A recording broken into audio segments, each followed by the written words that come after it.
On enchaîne avec le reste de l'actualité. Les 16 et 29 novembre prochains, l'Orchestre harmonique de Cholet se produira respectivement à Interlude et au Jardin de Verre. Ce seront les premières dates de représentation cette année. En attendant, les 19 et 26 septembre prochains, 2 répétitions ouvertes sont programmées. Les musiciens choletais accompagnés de leurs instruments sont les bienvenus. Je vous propose d'écouter Hervé Dubois, le directeur de l'Orchestre harmonique de Cholet. Il nous parle de l'intérêt de ces 2 répétitions ouvertes. L'objectif, c'est vraiment de faire découvrir l'orchestre, mais aussi de faire découvrir la façon dont on travaille à l'orchestre. Donc ça se déroule vraiment exactement comme une répétition habituelle.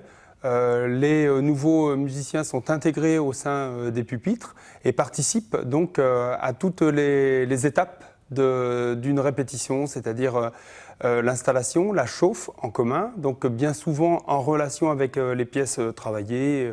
Voilà, on va travailler une gamme particulière pour ensuite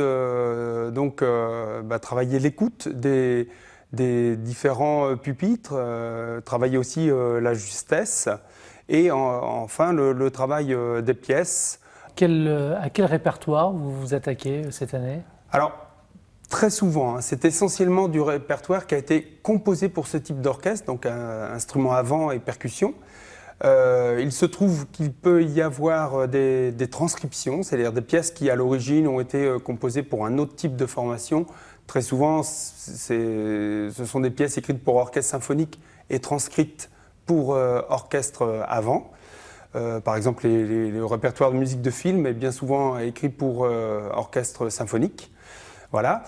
Mais quand même, l'essentiel de notre répertoire, ce sont des pièces composées pour ce type de formation, donc par des compositeurs, la plupart du temps contemporains, la plupart sont des compositeurs vivants, donc c'est un répertoire qui est quand même très proche de nous.